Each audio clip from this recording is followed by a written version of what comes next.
Well, this is our third session in our Wellness for Providers series, and today we're talking about managing stress, which I know my blood pressure is just, shot through the roof today, worrying that this will come through, and I hope, Dr. Garcia, I hope I guess you were feeling that too, trying to get connected, and so I'm so grateful that you're here, and I hope that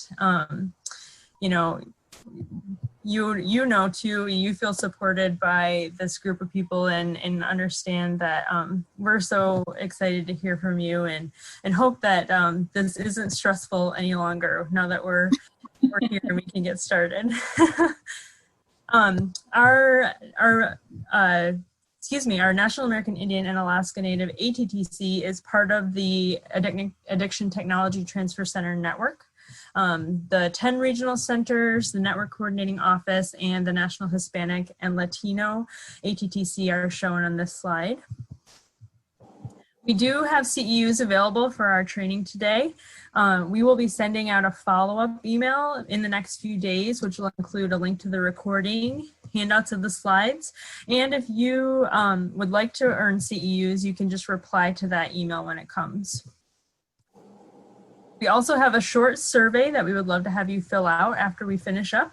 So we'll be sharing that in the chat box, and we'll also send that out in our follow-up email in case you didn't get a chance right after the session today. But we just want you to know how much it really helps for us to get some of that feedback from you, for you to let us know what you think of these sessions, and if they're useful to you. That's so helpful, and I greatly appreciate you taking a few minutes to do that.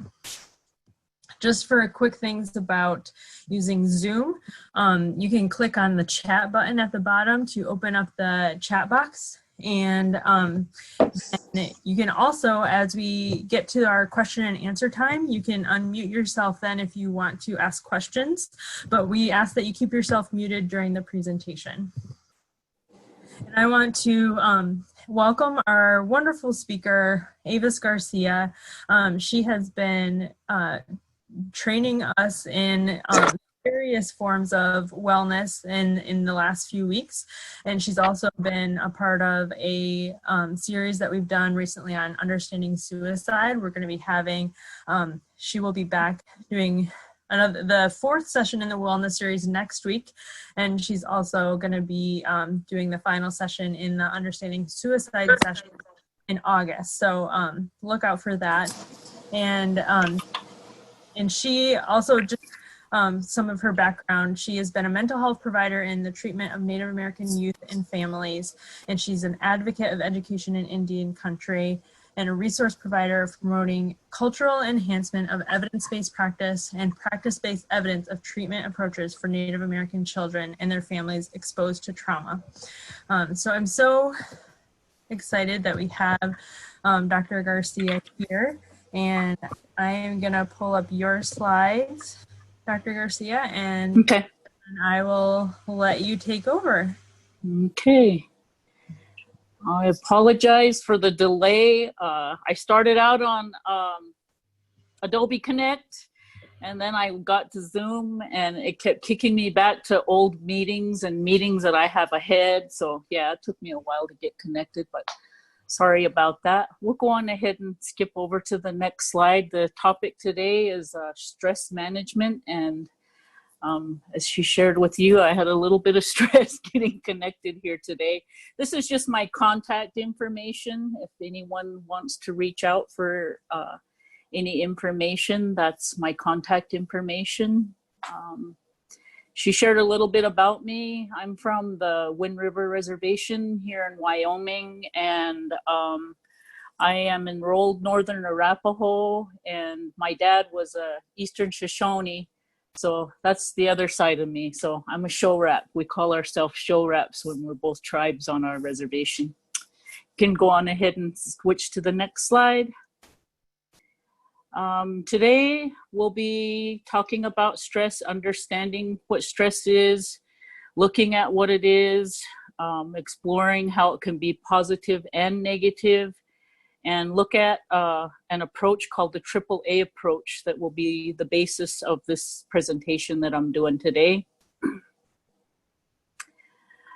The objective will be to identify strategies to help change, to be accepted and implemented, recognize there's an entryway to stress overload in the virtual workplace and any workplace in general, creating an action plan for work and home to reduce and manage your stress.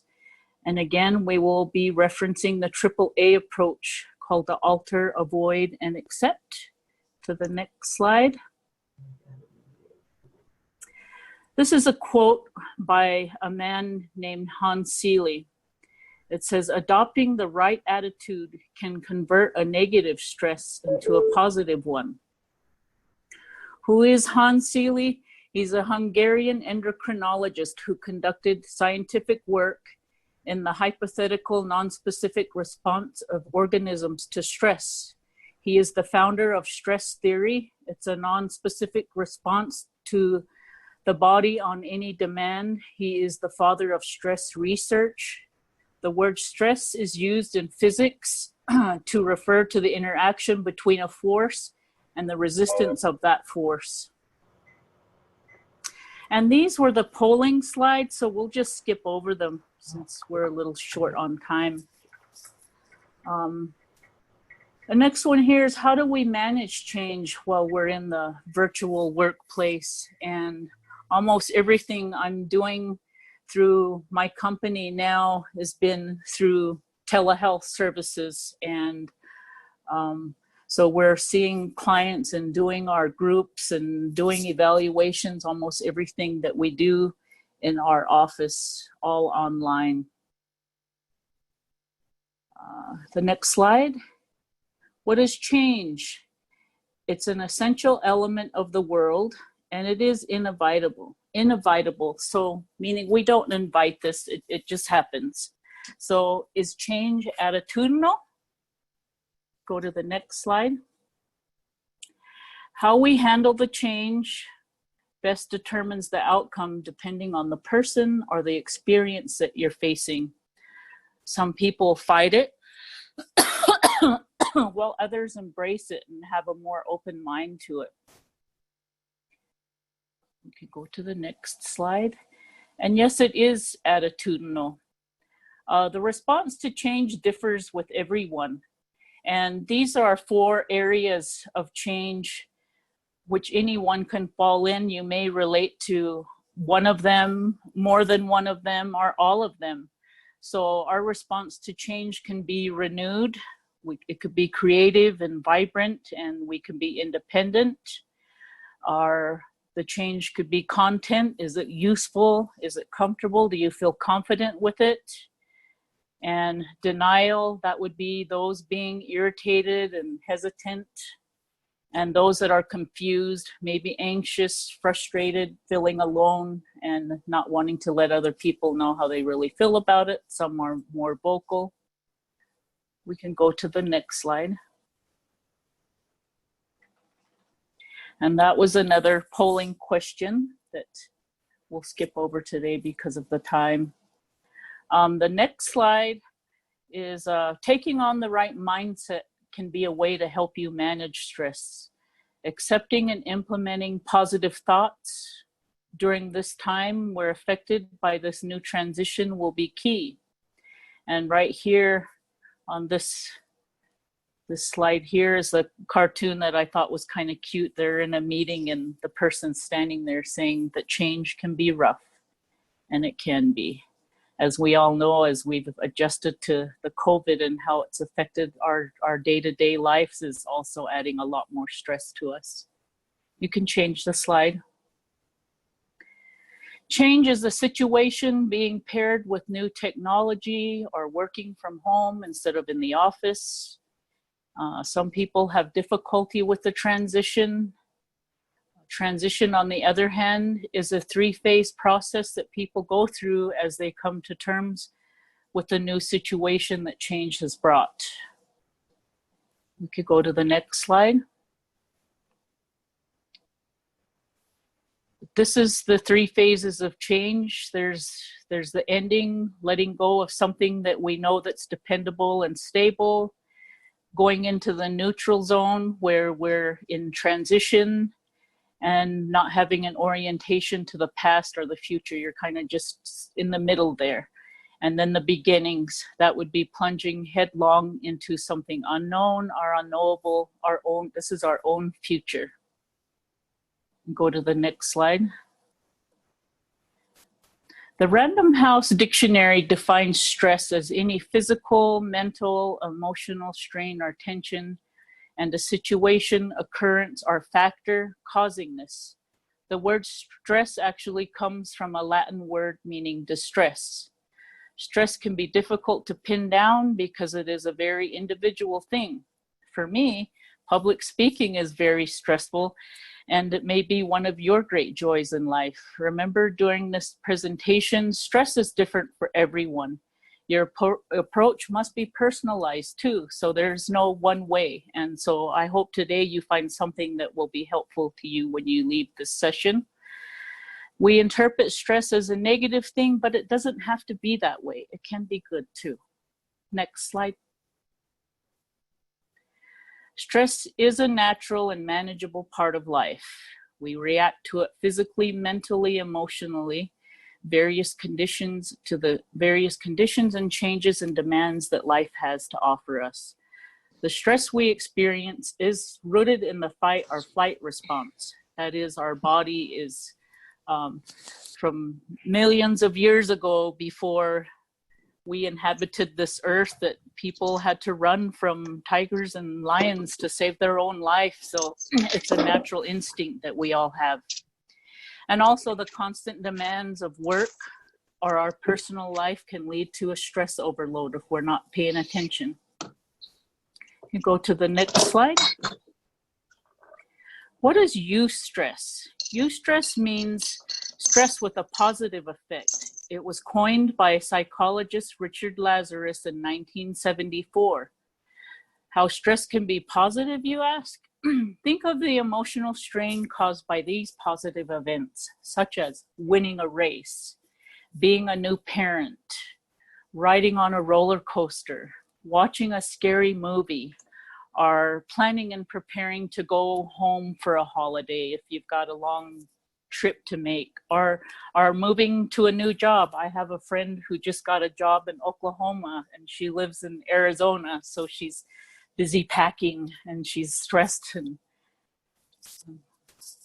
the next slide.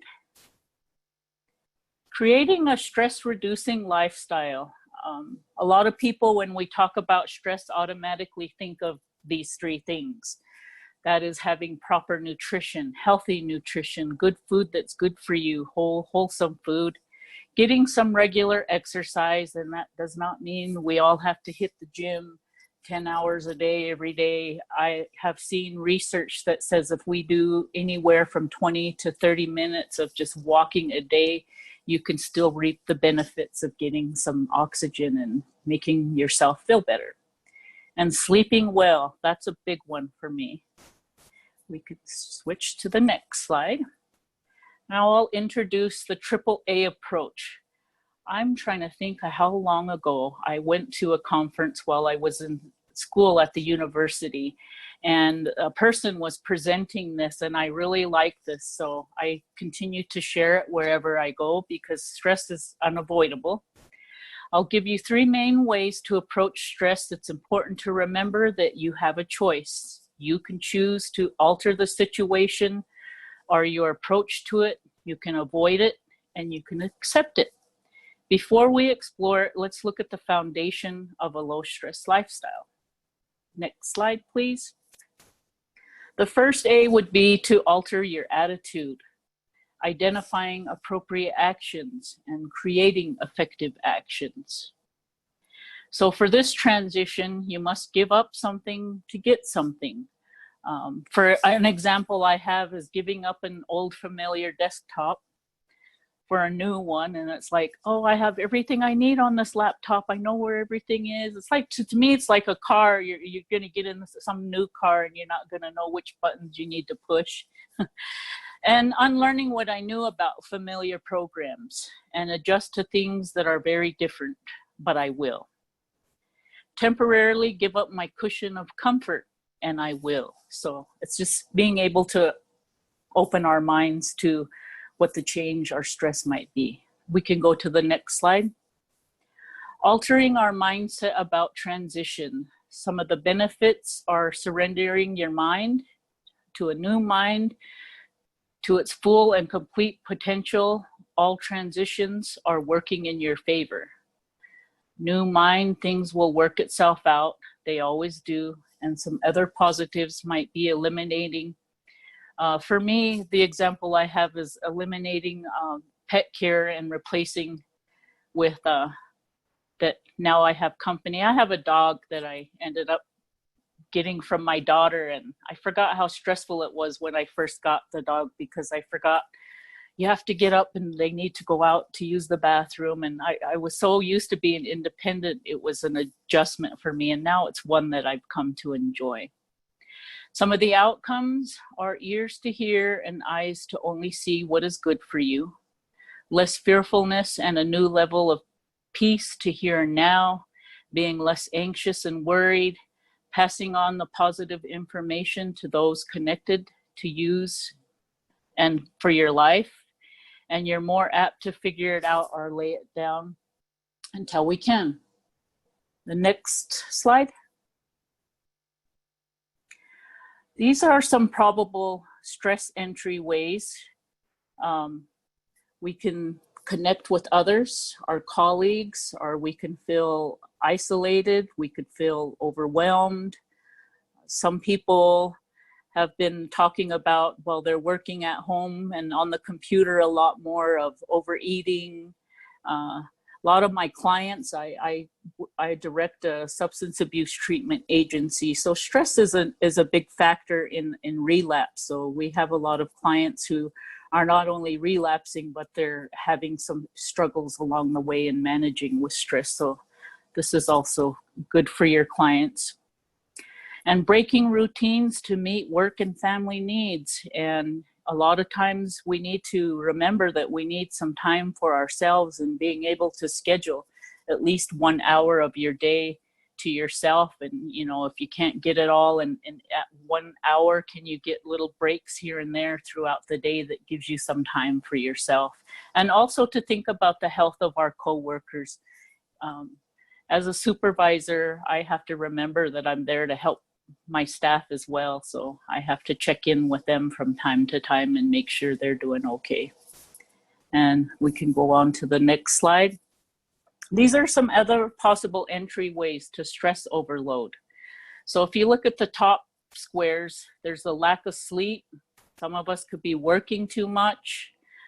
Pressure could be intense or lasting too long. I don't know how many times I've heard at work the frustration that people are having with this COVID and having to work in these conditions.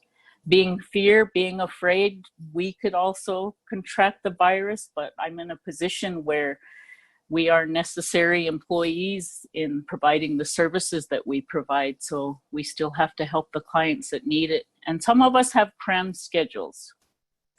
This can also lead to the squares on the bottom, which we could be a little cranky, we can have conflicts with others, we can feel isolated. For some, we can be struggling with the anxiety and just the unknown thing. So lately, I feel like it's been a lot more stress for all of us with what we're dealing with in the world right now. You can go to the next slide.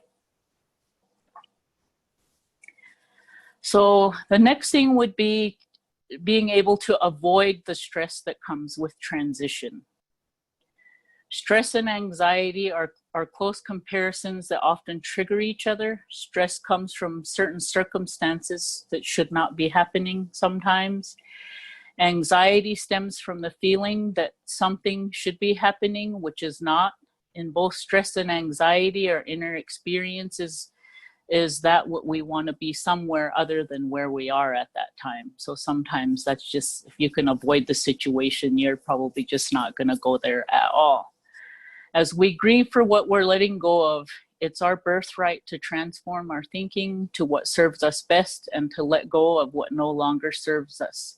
And this comes from a book called The Revolutionary Trauma Release Process, Transcend Your Toughest Times. And that is by David Berceli. And then the second A, we can go to the next slide. Creating a plan to manage and reduce stress would be, and why would creating a plan be so important? I never really realized how important this was for myself until I have to work with clients who need to have, we call it their safety plan or their relapse prevention plan, but actually writing it down so that you have something to fall back on. It's also because the plan is going to be a catalyst to helping reduce our stress by adding coping skills to your own plan that will not only increase our levels to a healthy mental state, but also help us physically. It's likely to relieve us from uneasiness and worry, but your plan can be utilized as a go-to when we are feeling overwhelmed. As we understand that each plan will be different for each person, we must all do what individually works for us. And you can go to the next slide. That's another polling question one. We'll just skip over that for today. The coping skills, the reaction to the transition. Journaling is something we can do. It's good to write down your thoughts and innermost feelings about your day. In addition, you want to see this process by looking back and identifying what may be triggering your stress overload. This coping skill may increase your mood and decrease your anxiety levels. Again, exercise, even if it's just taking a walk on your lunch break. And music, listening to music while you're working. It could be powwow music, your ceremonial music, country, hip hop, flute, whatever it is that you enjoy. Listening to music actually releases a natural chemical in your body called oxytocin, which gives us that really good feeling. So everybody likes to listen to music. Okay, go to the next slide.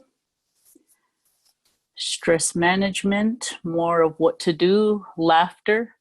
You can create a folder of laughs of videos on your computer, eating your lunch and watching your favorite 30-minute TV show while you're taking a break, getting a massage at the beginning, middle, or end of your workday. Give yourself a hand or foot massage, or if you're fortunate enough to actually go get a massage, that's good to do too when you get a chance to treat yourself. Some meditation can be used to replace worry with a mindful mini vacation. And for this presentation, when I'm doing it in person with people, I often like to give them some paper and pencil or crayons or anything they can use to draw with, and ask them to draw their sacred place. What does it look like? Where is it? What does it smell like? This is the place where you can go to your mini vacation in your mind to take a mental break from whatever's stressing you a little bit at work or wherever you're at. And trying to maintain as much of your routines and normalcy as possible. Could go to the next slide. Talking about it. This is a big one. Like I said, I work in substance abuse treatment, and I don't know how many clients I've encountered that we've told them, okay, you made a relapse prevention plan and this happened again, and we had on there people for you to contact and you did not contact them. And sadly, I had this young gentleman tell me that he was raised by his father, who taught him to not tell people about his problems, that nobody wanted, his dad told him that nobody wanted to hear what his problems were. So he's working on this. So I'm really proud of him for taking that big step and starting to tell us what's going on and processing it, because it really does help. Doing a check-in with your coworkers, a therapist, a good friend. When you realize your stress level has gone up, it's good to reach out for yourself and not isolate yourself. Good therapists go and get therapy when they need it. I often do that. Sometimes I have problems that I feel are a little bit much to give to my friends, and I'd like a more objective opinion. So there's nothing wrong with going and getting some help for yourself. It could really help. Effectively communicating to our network can relieve some of the pressure by talking out our challenges and our workload. This is a problem solving needed to reduce the stress. And reciprocating the act of kindness. A lot of people get on Facebook, they video chat, text, whatever helps keep you social can help you get away from the working at home and being a hermit. So we need to get out and still connect to other people. The next slide, making a mental note. It's not uncommon to be a healthcare provider in long-term recovery. One of my best counselors at my agency right now has, I believe, 16 years of recovery underneath her. And so our clients really enjoy her because she lives the lifestyle. A part of prevention means encouraging ourselves to utilize the same resources and education we give to our clients. So whatever I'm suggesting to my client to help them manage stress in their own life, it's a lot of stuff that I do on my own. Could go to the next slide, thanks. More of a mental note, as we continue to educate ourselves on wellness in the workplace, it's always important to remember to stay on top of the resources that are available to us in regards to self-care. Keeping our resources at arm's length and being mindful of our feelings are imperative when preventing a relapse. Self-care is our priority, and now we're having to put our masks on when we go places to be safe. And we go to the next slide. The third A is just accepting this situation, identifying appropriate situations, and creating effective actions. We go to the next slide. Accept and do the work. The only Zen you find on the tops of mountains is the Zen you bring up there. That is a quote from Robert Pirsig. These coping skills and strategies are likely to boost your morale, are likely to help you become more gentler with yourself, help you to become more positive, help you stay connected on how you've been feeling, are helping with giving you the support you needed. Maybe go to the next slide. By accepting the transition to change, you can adapt and overcome the fear by just changing your perspective, putting the past behind you, having some realistic expectations, mindfully adjusting your attitude, getting more information. The internet is filled with tons of information. I was trying to find something on YouTube to share with you all today, and I don't know, I want to say hundreds of stress management videos. So if you have a few minutes on your lunch break or whatever, check some of them out and be a part of the change. To the next slide. Accepting the transition to change is simply adjusting your attitude. Each stressful experience you have prepares us for the next one in the future. The better you become at handling stressful experiences, the more resilient you become. Next slide. Accept the transition to change, and I'm talking about resiliency in the virtual workplace. You need to be proactive. You got to take care of you. Like I said, make that 1 hour for yourself when you schedule your day of where's that time going to be for you. And flexibility, everything might not happen the way you want it, as we saw today. It just happens sometimes. But understand that it's a common, and it's a comma, sorry, and not a period. It's not the end of it.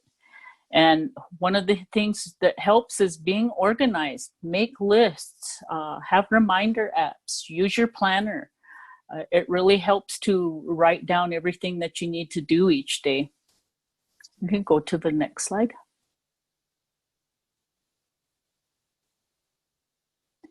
Okay, looks like I skipped one. Sorry, the AAA approach.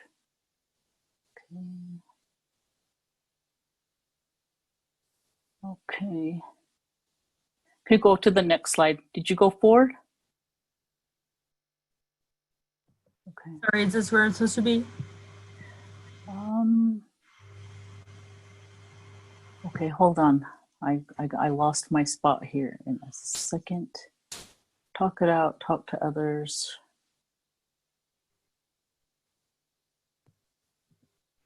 Okay, well, that is all of the AAA there. That's altering, helping attune our attitude, avoiding the stress overload by acknowledging what's raising our stress levels and creating a plan that keeps us from walking through that entryway, and accepting the transition by using the coping skills and making the effort to change behavior. Okay, there, we're at the right place. Go ahead. If you don't like something, change it. And if you can't change it, then just change your attitude. So it's just, sometimes it's just all how we look at something. You can change the slide. Here's some examples of some different perspectives. Some say work in the virtual workplace causes most of our stress these days. Others say the greatest stressors come from our personal lives. In reality, it just depends on what's happening and how we respond to it based on our attitude. We can go to the next slide. Some research. I like to do research and see what research has out there of information that's helpful. There was a study at Harvard University in 2018 that found that people who are given the freedom to work from anywhere they want are 4.4% more productive than those who have a rigid workplace requirement. Navigating the work-life balance issues and figuring out how best to get your virtual job done in a healthier way. Don't become a work-from-home hermit, but don't be overly social, and make sure you set some boundaries. You've set boundaries with friends and family, but you also need to set them for yourself. It's incredibly easy to watch the workday stretch into your personal life when you work from home. And I have on there, fear the fridge, beware of the freelance 15, and grab yourself something healthy to eat. At the office, you fight boredom by walking over and talking to a coworker. At home, you're often alone, so that bag of chips can be really tempting. And if you're grabbing a snack, grab an apple or a banana, or watermelon's pretty good right now. Let's switch to the next slide. Recognizing the stress overload, we have to really pay attention to ourselves and how we're handling things in our life. These are some questions you can ask yourself in order to identify your level of stress overload. So what are some possible signs of stress overload? For me, I get tired, I get cranky, I get headaches. How has this isolation affected your normal routine and daily living? Mine has changed a great deal.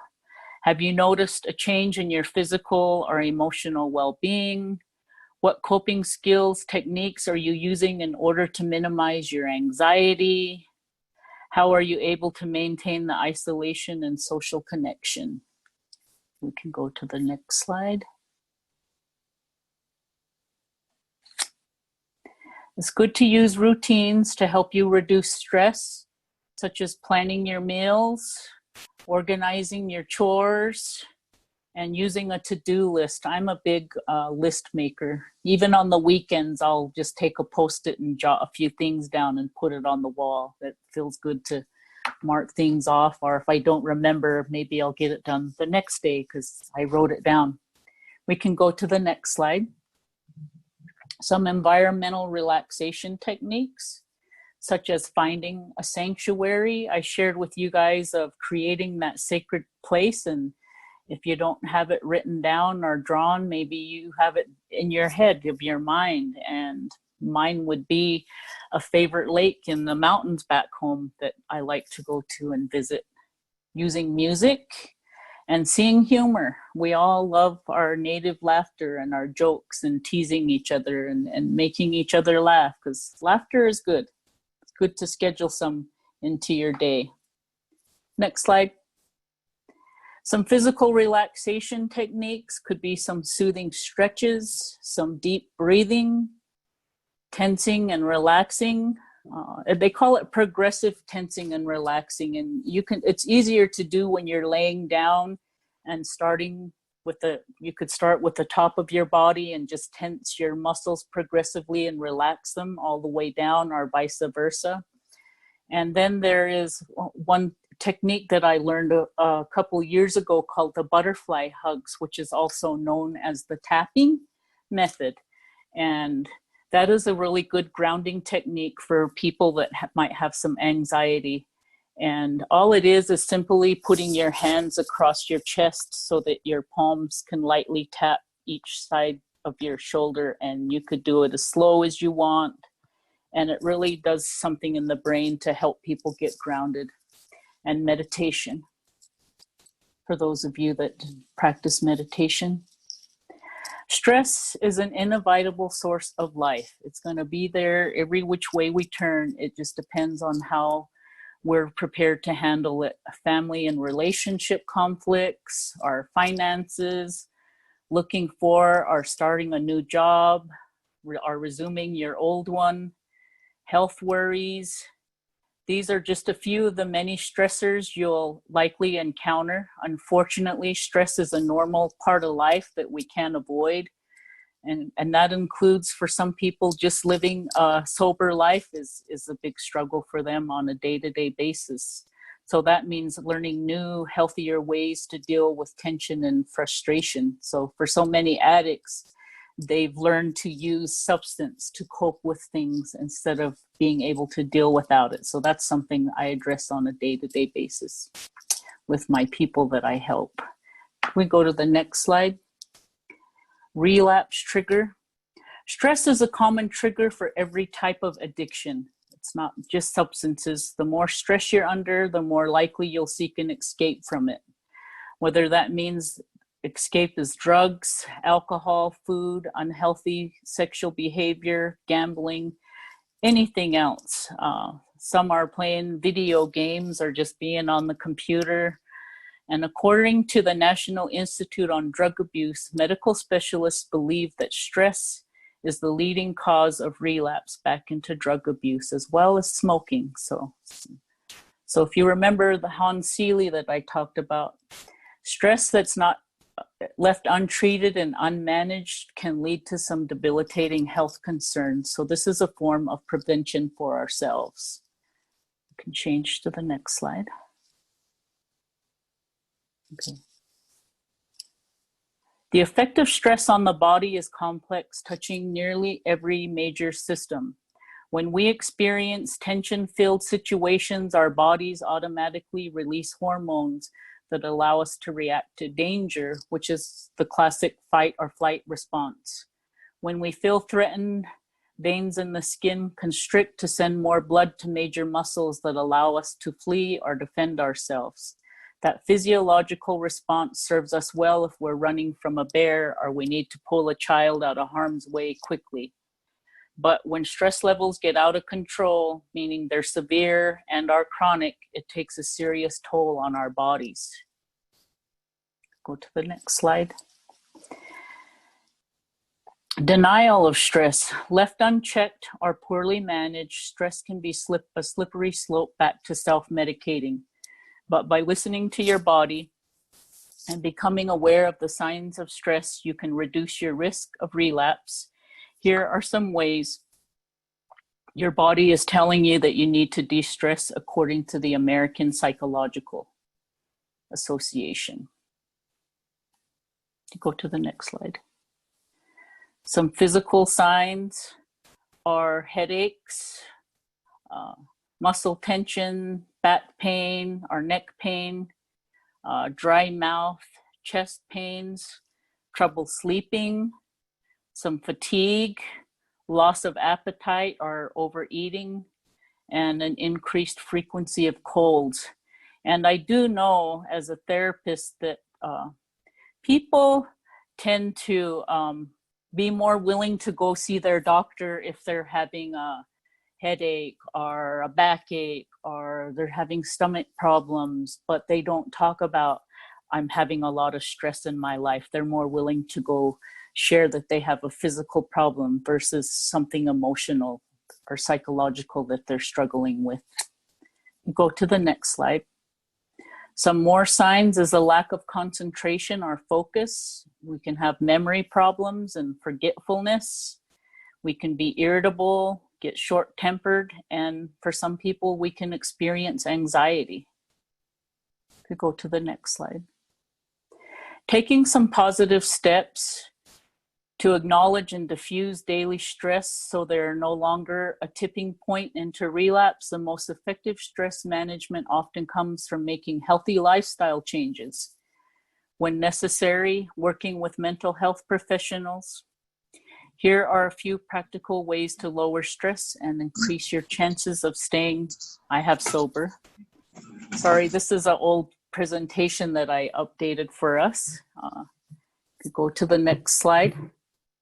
One of the things that I would highly recommend is reducing caffeine, alcohol, and refined sugar.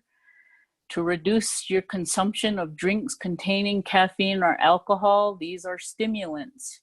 They increase your stress levels. People tend to use alcohol to alleviate stress, but unhealthy coping mechanisms like drinking or drugs just replaces one problem with another.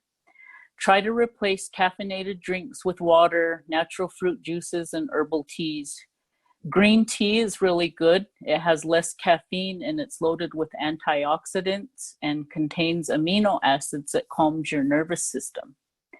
Refined sugars are known for giving your body a temporary boost, but it also causes an energy crash, which can leave you even more tired and irritable. Next slide. Managing your time, especially for your first 90 days of starting your own self-care plan. I have always had to manage, I really had to learn time management when I got into my doctoral program because I think I was working 24/7 or it felt like. So I literally had to have my planner and plan my time reasonably. So it's essential to streamline your day and manage your time. Some people like to do it the night before, preparing what their next day of work might look like, or maybe first thing in the morning, giving yourself, what are the things I'm going to do besides meetings that are scheduled, and doing everything that you need to take care of yourself. So time management is a big one. Some people struggle getting things done. So I'm always telling them, how are you managing your time? And it's good to track yourself for at least a week so you can get a better idea of how you spend most of your days so that you can make that time for yourself. We can go to the next slide. Coping with major events, get a support system, create a plan, and know when to get help.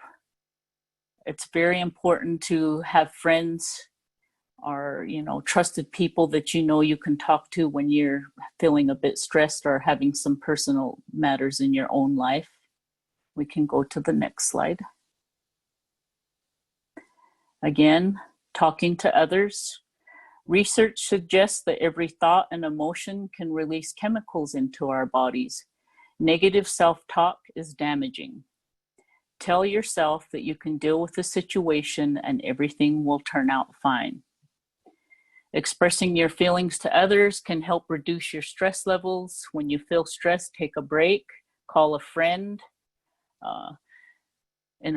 They may have a reassuring voice that makes you feel nurtured and understood and help keep your problems in perspective. If you don't want to talk to family or friends, try talking to a therapist may help, or an elder. Talking to someone else, if it's not an option, give yourself a little pep talk. Maybe that might help. To the next slide. talking it out. Time and time, I repeat this over and over at my workplace. Bottled up emotions. Bottled up emotions increase frustration and stress. And I tell people it's like a cup. You just keep putting more and more, and you don't tell anybody you're really feeling depressed or you've got a lot of issues going on. It gets so full that it'll just start to spill out if you don't manage that flow. So it's important to share your feelings with friends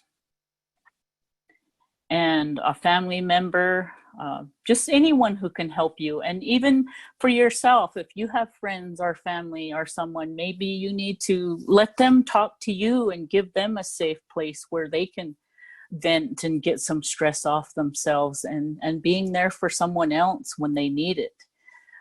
Writing down your thoughts and feelings is another technique that I tell people. Sometimes just putting it on paper can get it out and you can put it aside to deal with later, but sometimes it helps you put it into perspective. Change to the next slide. Make it a priority to do something that you enjoy. And some people enjoy hobbies like music, art, gardening. Others find enjoyment in solitary activities like meditation or walking. Don't give up your favorite activities because of stress and pressure in your life. Take a break and listen to some relaxing music. Maybe go pull up some weeds in your garden. The break will give you a chance to return to a stressful situation with a different perspective and a better state of mind. Go to the next slide. Smile and laugh. Laughter goes a long way to reduce stress because it releases endorphins and decreases levels of cortisol and adrenaline. Laughing can trick your nervous system into making you feel happy. What you are experiencing inside your brain is often reflected on your face. A smile, a laugh can immediately relieve the tension. Watch your favorite comedy and feel your stress dissolving as you laugh your way through it. I have some favorite movies that I like to watch from time to time, and White Chicks is one of them, and Step Brother, and just some funny stuff like that. Next slide. Identifying your stressors in advance. What's most likely to be a source of stress for you? For example, is it running late, a work deadline, a relationship problem? You can plan ahead. Can you plan ahead so you can feel better? You can leave a few minutes earlier or set your alarm 15 minutes for an earlier wake-up time. Is it possible to prioritize your projects better, or be sure not to overcommit to more than you can handle? Decline invitations to avoid confrontation. Having a game plan ahead of time means that you don't have to be thinking perfectly in order to choose well at a vulnerable moment. So just being prepared ahead of time. Remember to take a calming breath when stress does happen. Focus on your breath for a couple of minutes will slow things down so that you can think. You can think about what is stressful and remind yourself that you can deal with it positively. To the next slide. Some healthy sleeping tips: setting a regular bedtime, shooting for 7 to 8 hours of sleep, switching off electronics a couple hours before bed. There is research that shows that after we shut off all these screens, including the cell phone, there is still some activity going on in our brain for up to 2 hours before you go to sleep. So it's been suggested that you cut off your screen time before you go to bed so that your brain can get ready to go to sleep.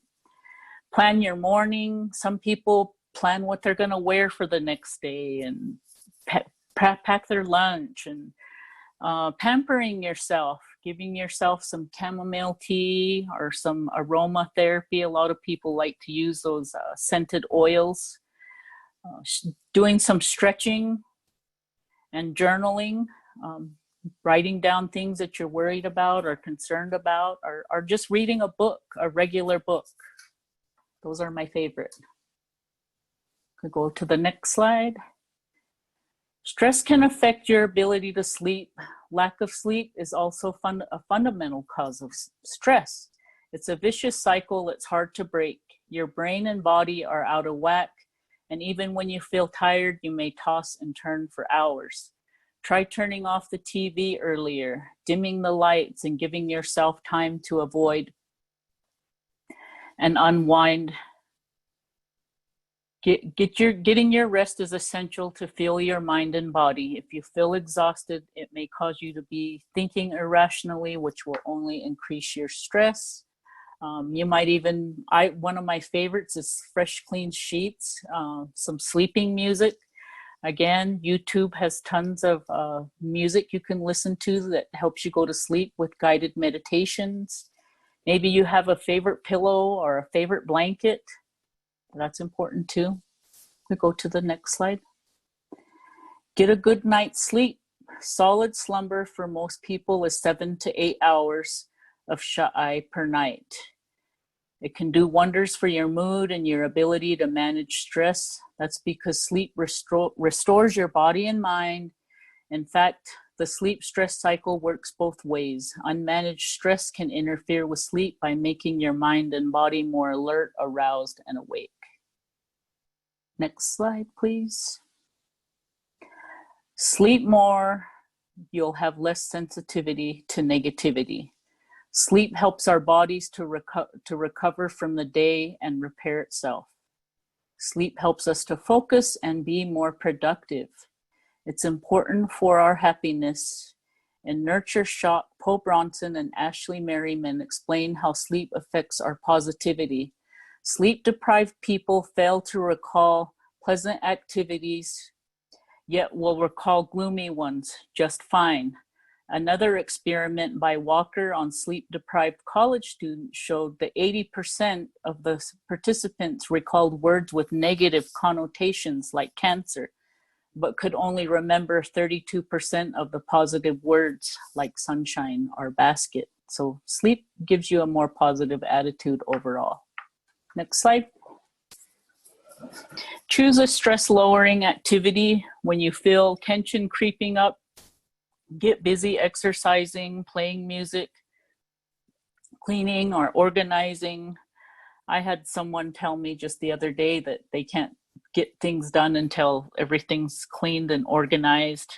Some people like to bake or read, anything that makes you feel relaxed. Walking your pet or just getting some fresh air. You can go to the next slide. This one here is just breathing, and simple breathing really does a lot for us. So I was wanting us to try this. It's called practicing deep breathing whenever you feel angry, upset, frustrated, stressed, or anxious is an excellent way to reduce those negative feelings and calm yourself down.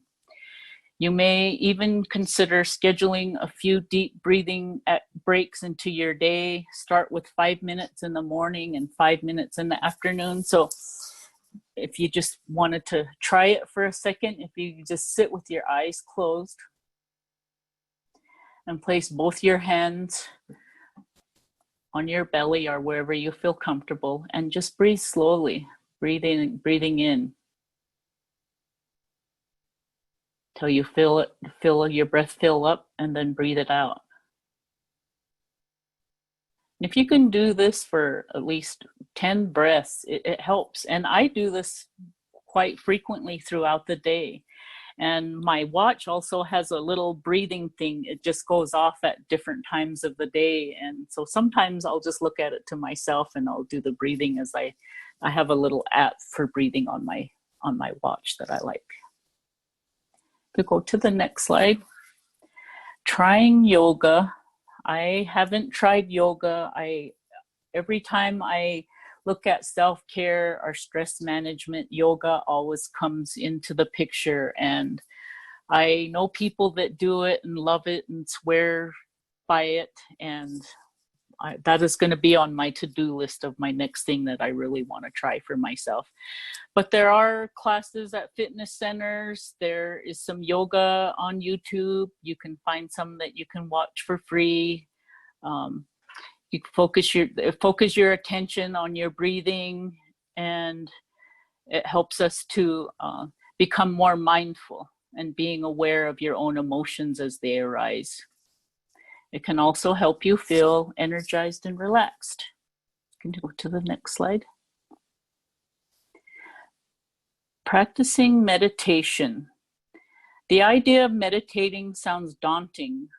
Realize that it can be as simple as taking the time to calm yourself by breathing deeply and focusing on the present moment.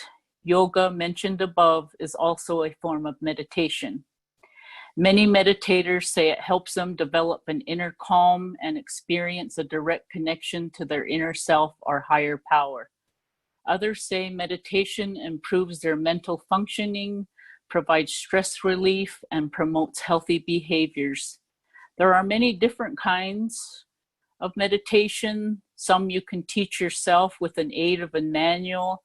Again, YouTube has some meditations on there that you can try practicing, or CD or DVD, or you can learn to do it in a class. From time to time, this coffee shop that I go to will post that they're doing some meditation classes. So sometimes you can find those.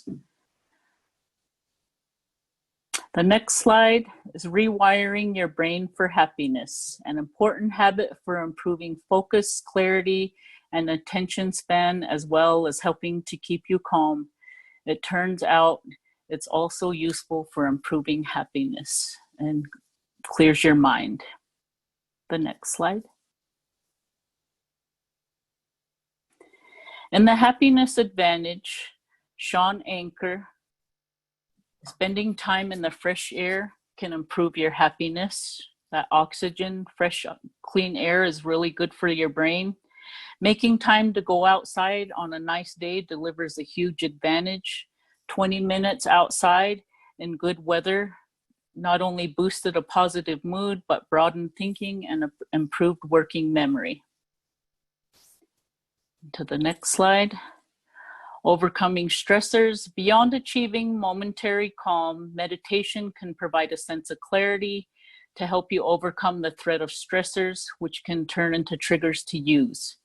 Suppose you know you'll be faced with situations that could trigger a desire to use substances to reduce stress to cope with physical or emotional pain. Meditation can be just as an effective way to reduce these harmful impulses and allow you to get through the challenging time without giving in to those urges. Be more mindful. Self-criticism and self-judgment are a common source of stress for people in recovery. Mindfulness training, or the experience of paying attention to your thoughts, feelings, and cravings without judging yourself, is one way you can make peace with that inner voice. With mindfulness, you simply say to yourself, yeah, there's that voice, there's that urge again. Interesting. I'm just going to notice it, accept it as part of me, and let it move on. Next slide. Taking care of your body.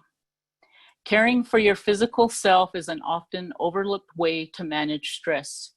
Regular exercise naturally makes you feel better by raising your levels of endorphins, which are linked to positive mindset.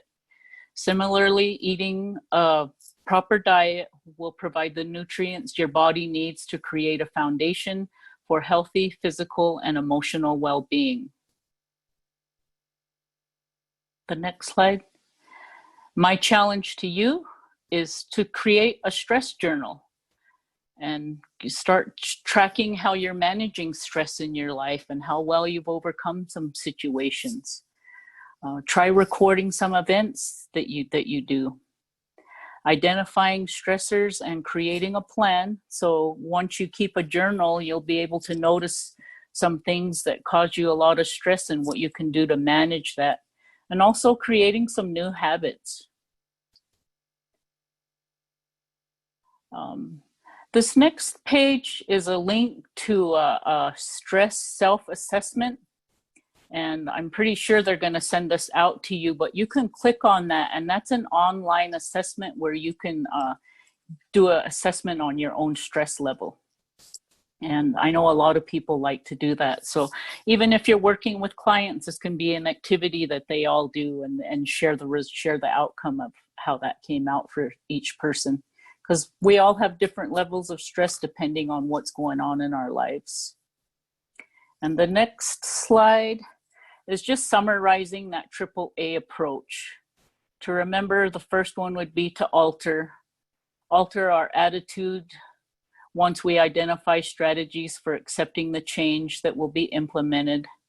Number 2 is avoid those entryways to stress overload. Make sure you don't overload yourself with too much. And accept the transition to change, and creating a plan to help you reduce and manage your stress that helps create new behaviors. And the last slide we're on, sorry, I feel like I'm rushing because we started late. And wrapping this up, it's just reviewing and evaluating. We had some words from some researchers and some quotes that I used, and talking about creating action plans. And it's good to look at what one thing that you learned that you're going to use today. And one thing that I didn't share here that I would have made my presentation much, much longer is being Native American. I only speak for the tribe that I come from, which is the Northern Arapaho and the Eastern Shoshone. We have the sweat lodge on our reservation almost everywhere you look, there's probably a sweat lodge in somebody's yard. But that for me is my best place. And when I talk about all these techniques that we have, the meditation and listening to music, for me and for a lot of natives across the country, and I've seen it in recovery, is that sweat lodge has helped so many people just relieve a lot of stress in their life. People have been healed there. And I just can't say enough about participating in your own cultural activities, whatever it is that strengthens you from the inside. So that's all I have for today. And I hope you learned something that you'll take and apply to your life.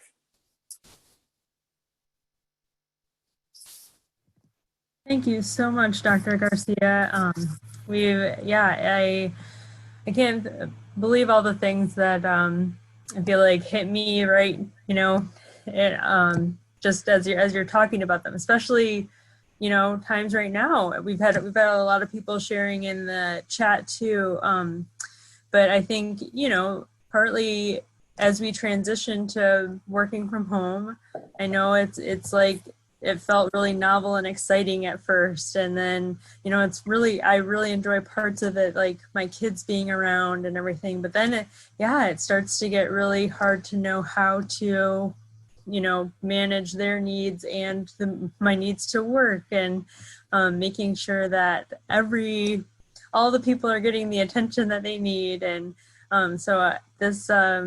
this was really good for me. I've been thinking a lot as you've been talking just about how I need to organize my time and manage that better. And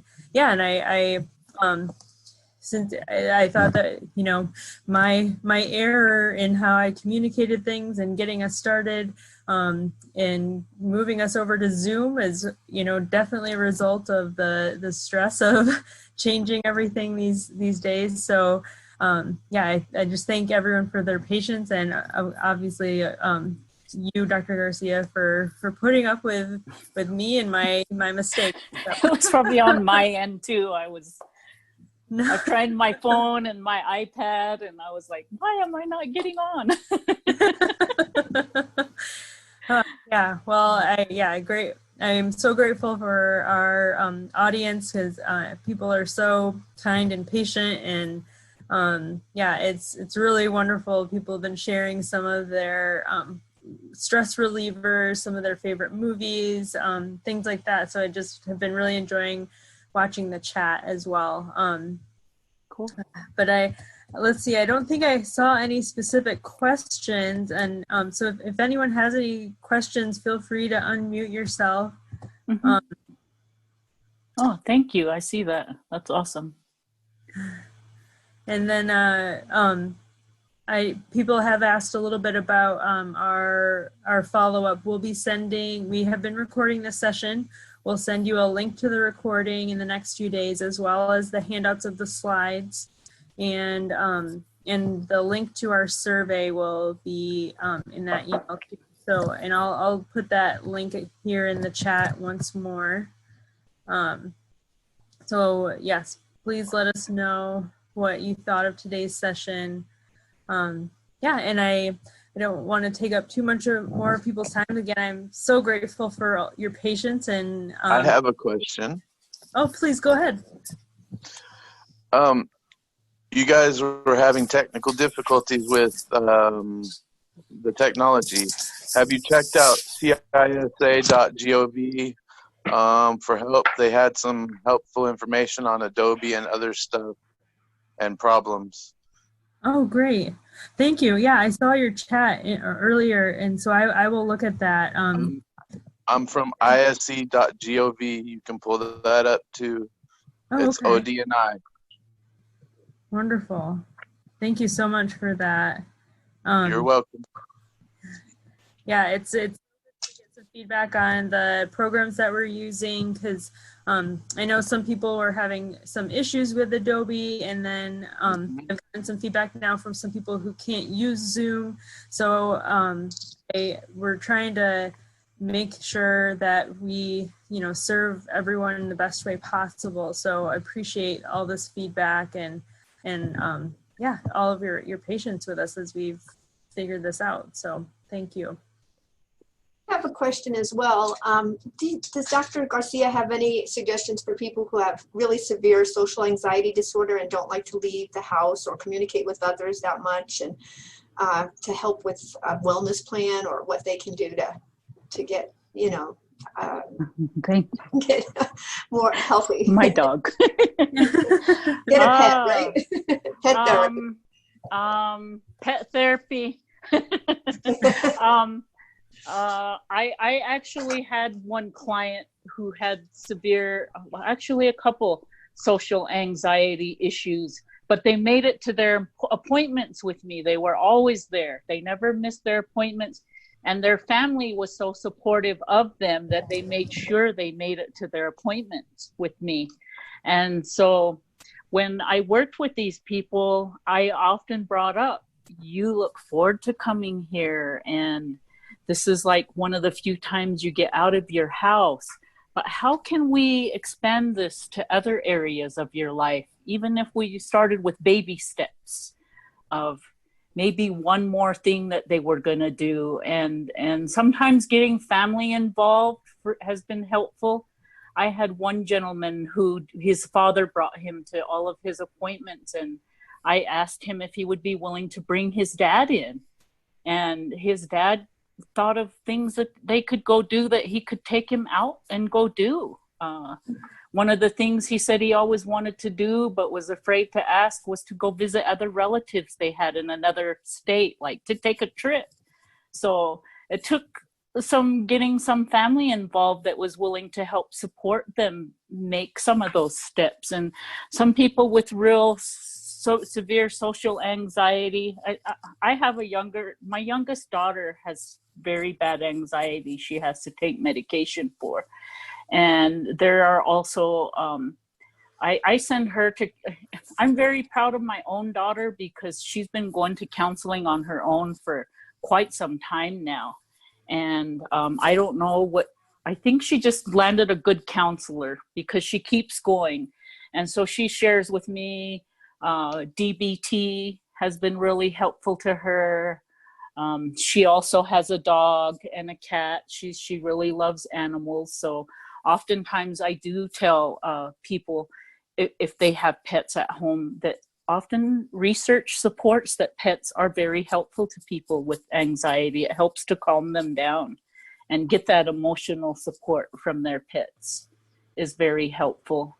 But everything I shared with you can be shared with everyone of doing some wellness and some stress management for themselves. But it'll take practice for them to learn. And I often refer them to Pinterest. there's tons of anxiety coping self-help things on Pinterest that are real simple, such as the basic grounding techniques and the breathing techniques. And I've even heard some say that EMDR was helpful for them with a lot of their anxiety, but that is a big one. And it takes someone who's willing to take the time with that person to help them take those baby steps of, okay, well, right now we might be on video, but the clients that I did have that had that issue were like, this is like the only place I come to, you know. So I was like, good for you, you made it here. So what's the next thing we could try? And helping them find times to go grocery shopping. I think my daughter discovered she needs to go very early or very late so that she avoids the crowds that make her anxious when she goes places. So it's just helping them to find those ideal times for certain activities and having the courage enough to take their emergency medication with them if they feel like they're gonna need it. Because some people who have severe anxiety, most that I know of, are being treated with some type of medication to help them manage their anxiety a little bit better. Thank you.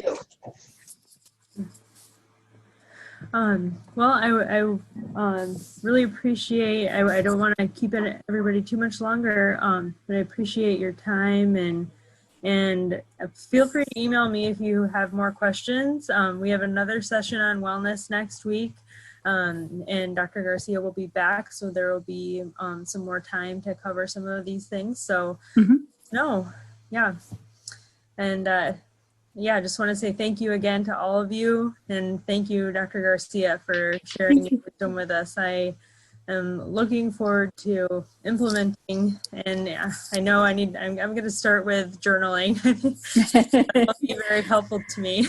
I don't do it every day. There's times I miss a few days, but it feels good to pick it back up again and just pick up where I left off.